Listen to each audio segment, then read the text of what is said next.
নমস্কার, এই মুহূর্তে আমাদের সঙ্গে রয়েছেন বাংলা পক্ষের সাধারণ সম্পাদক গর্গ চট্টোপাধ্যায়। গর্গদা, এই যে বাণিজ্য সম্মেলন, সেটা নিয়ে একাধিক কটূক্তি ভেসে এসেছে বিজেপি থেকে সিপিএম সকলের মধ্যে। কেউ বলছে বোমা তৈরি হওয়ার কারখানা তৈরি হয়েছে পশ্চিমবঙ্গে, কোথায় কারখানা? সূচের একটাও তো কারখানা তৈরি হয়নি। আবার কেউ কেউ বলছে মুখ্যমন্ত্রীকে শুধু বাণিজ্য সম্মেলনেই ছবি তুলতে দেখা যায়, কারখানা উদ্বোধন করছে, এরকম ছবি আপনি দেখেছেন? কি বলবেন? বুঝতে পারছি না, এটা তো মানে পশ্চিমবঙ্গ যে কারখানা বা শিল্প, এটার কয়েকটা যে কোনো জায়গায় একটা অর্থনৈতিক চক্রের কয়েকটা মেজার রয়েছে। কি মেজার? যেরকম তার জিডিপি, জিএসডিপি যেটা স্টেটের ক্ষেত্রে বলা হয়, সেটা বাড়ছে কি না, সেখানে জিএসটি কালেকশন বাড়ছে কি না। কেন জিএসটি কালেকশন বাড়ছে প্রশ্নটা গুরুত্বপূর্ণ, কারণ মানুষের যেখানে অর্থনৈতিক যে চক্র সেটা সচল না থাকলে মানুষের হাতে টাকা থাকে না এবং তাদের পেইং ক্যাপাসিটিও থাকে না, ফলে জিএসটি থাকে না। একটা অর্থনৈতিক চক্র চললে তবে জিএসটি কালেকশানগুলো হতে থাকে, এটা একটা। তারপরে ধরুন ইনকাম ট্যাক্স কালেকশান, ঠিক আছে? ইনকাম ট্যাক্স কালেকশান কিন্তু হচ্ছে একদম লো যারা আর্নিং, তাদের থেকে তো ইনকাম ট্যাক্স কালেকশন হয় না। যারা একটা লেভেলের ওপর আর্নিং করে তাদের থেকে ইনকাম ট্যাক্স কালেকশন হয়। তো এবার ইনকাম ট্যাক্স কালেকশনটা বাড়ছে কি না, এগুলো হচ্ছে ইনডিরেক্ট মেজার, ঠিক আছে? এর উত্তর হচ্ছে গত বেশ কিছু সময় ধরে বাড়ছে, ঠিক আছে? এবার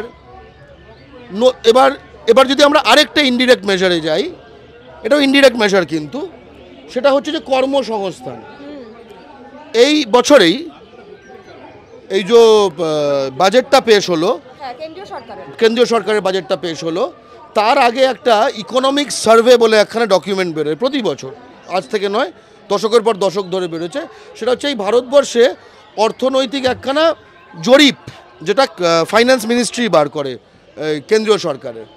তো তাতে দেখা যাচ্ছে যে ভারতের টপ 3খানা যে রাজ্যে মানুষ যাচ্ছে পর্যটনের জন্য না, কাজের জন্য, জীবিকার জন্য, তার মধ্যে দ্বিতীয় স্থানে হচ্ছে পশ্চিমবঙ্গ সারা ভারতে, রাইট? তা ভেবে দেখুন, এটা নতুন করে, ঠিক আছে?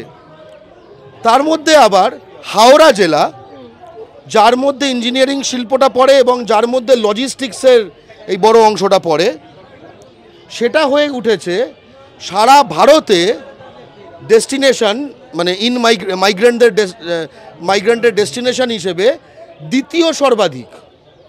মানে সারা ভারতে সবচেয়ে বেশি লোক জীবিকার খোঁজে যে জেলাগুলিতে যায়, সারা ভারতের দ্বিতীয় স্থান হচ্ছে হাওড়া জেলার, ঠিক আছে? এ দুটো আপনাকে কি বলে?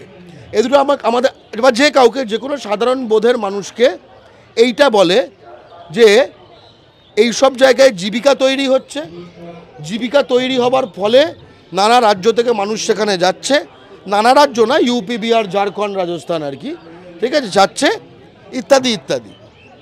তাহলে এটা হচ্ছে চিত্র, বাস্তব চিত্র। আমি এখানে তৃণমূল, সিপিএম এবং বিজেপি, যেহেতু এই তিনটে দলের প্রসঙ্গ আসছে, সেটা বলে আমি বেঙ্গল গ্লোবাল বিজনেস সামিটের কিছু কথা বলবো, কারণ আমি সেখানে নিজে উপস্থিত ছিলাম, ঠিক আছে? তৃণমূল আপনাকে বলার চেষ্টা করবে যে বাংলায় প্রচুর শিল্প হয়েছে, প্রচুর কর্মসংস্থান হয়েছে, এবং এই দুটোর জড়িত প্রশ্ন, প্রচুর শিল্প হলে প্রচুর কর্মসংস্থান হবে, বা প্রচুর কর্মসংস্থান হচ্ছে মানে প্রচুর শিল্প হয়েছে। এই দুটো তো রিলেটেড কোয়েশ্চেন, একটা হচ্ছে আরেকটা হচ্ছে না, তো হতে পারে না। তৃণমূল এত অবধি ঠিক বলে, তারপরে দেখবেন তৃণমূল একটা কথা চেপে যায়, এবং সেটা আমরা বারবার এই প্রশ্নটা ডেপুটেশন দিয়ে করেছি, সামাজিক মাধ্যমে করেছি, সভা করেছি তৃণমূলকে। তৃণমূল চুপ থাকে একদম, তৃণমূল স্পিকটি নট এই প্রশ্ন, আমাদের এই প্রশ্নের উত্তরে। আচ্ছা, তুমি যে এত কর্মসংস্থান করেছো, এর মধ্যে বাংলার ভূমিপুত্র বাঙালি কজন? তৃণমূল চুপ, ওদিকে তাকায় সেদিকে তাকায়, বলো ওই দেখো পৌষ মেলা হচ্ছে, ওই দেখো মালপোয়া মেলা হচ্ছে, ওই দেখো আরেকটা কিছু হচ্ছে। তাহলে বলছেন খেলা মেলা নিয়ে মেতে আছে? চাকরি তৈরি করে বিলি করছে ইউপি, বিহার, ঝাড়খণ্ডকে। সেটা নিয়ে যখন বাঙালি প্রশ্ন করছে যে এখানে শিল্প হচ্ছে, এখানে এত চাকরি তৈরি হচ্ছে, এখানে আমি নেই কেন, এখানে আমি নেই কেন, তখন উত্তর আসছে যে ওই দেখো সেই দেখো তাই দেখো। ঠিক আছে, এইবার একটা কথা বলি, সিপিএমের কথা বললো, ডানকুনিটা একদমই বাঙালি জোন, তাই তো?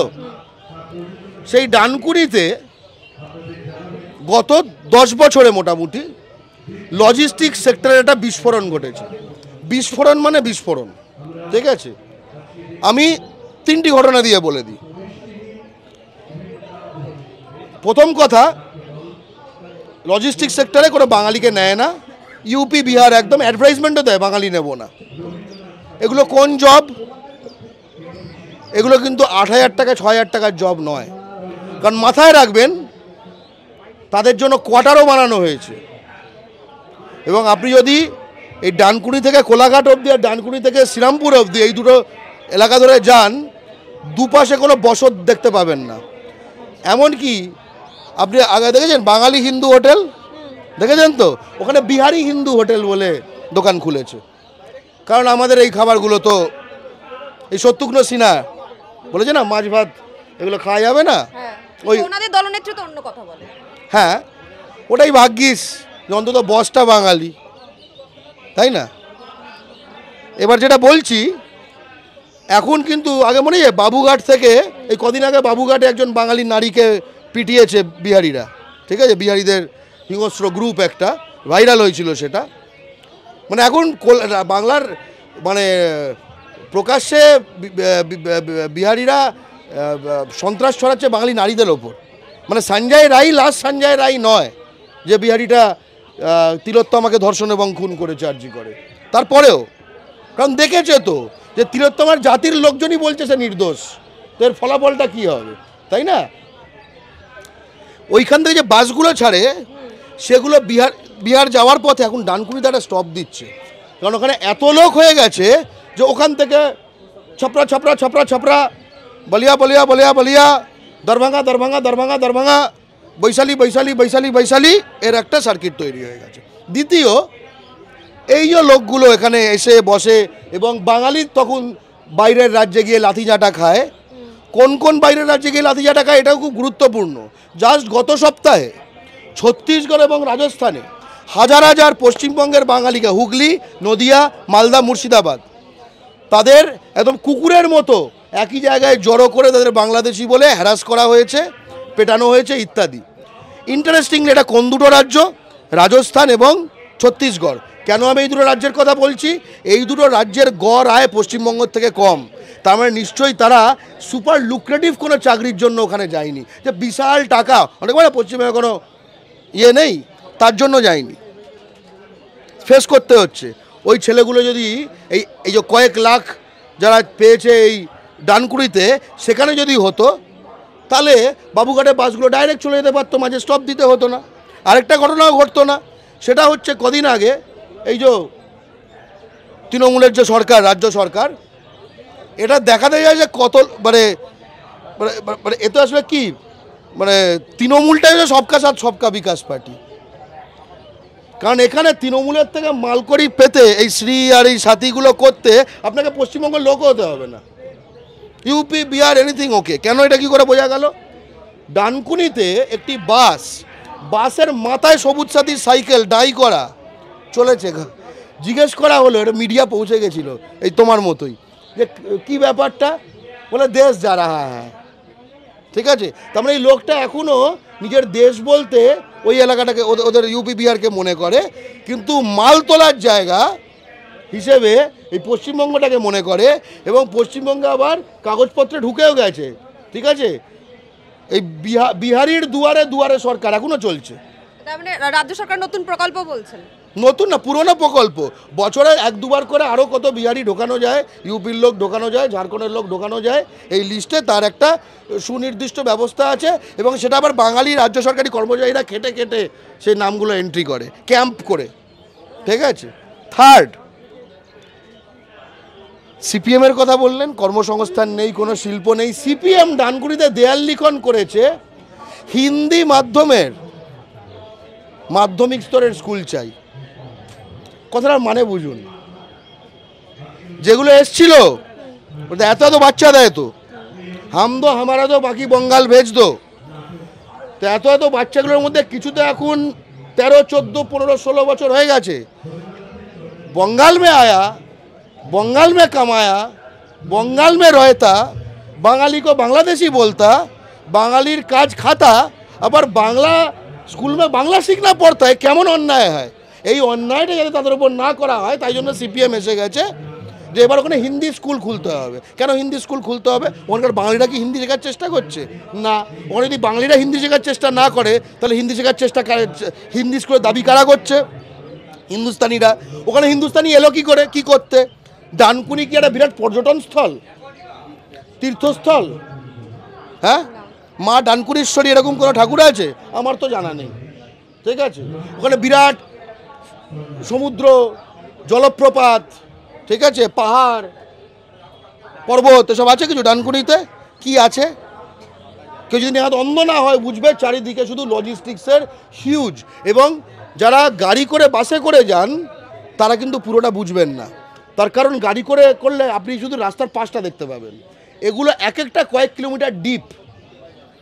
আপনি গুগল ম্যাপ খুললে একটু হয়তো আন্দাজ পেতে পারেন যে আপনার যে রাস্তাটা হচ্ছে সরু একটা মানে সুতোর মতো, কিন্তু আপনার যে অংশ আর সবুজ নেই, ওরকম নানা রকম আকৃতির প্লট এবং শেড হয়ে গেছে, সেগুলো অনেকটা বেশি বিস্তৃত। ঠিক আছে, বিজেপি, ঠিক আছে, ওই বললাম এই যে আটকে ছিল সেখানে ওই যে সাংবাদিক খুব ভালো লোক, সে লোকাল বিজেপি এবং তৃণমূল দুজনের নেতার কাছেই গেছিল যে এই যে ডানকুনিতে বাসের ওপর সাইকেল যাচ্ছে সবুজ সাথীর, তো এটা নিয়ে কি বললেন? ঠিক আছে, এবং আপনি শুধু উত্তর দুটো শুনুন। তৃণমূলের লোকটাকে বলেছে, ঠিক আছে, তৃণমূলের নেতাটা উত্তর দিয়েছে, এর ফলে সারা ভারত দেখতে পাবে পশ্চিমবঙ্গে কতটা উন্নয়ন করেছে দিদি। আপনি ভাবুন, উত্তরটা ভাবুন শুধু।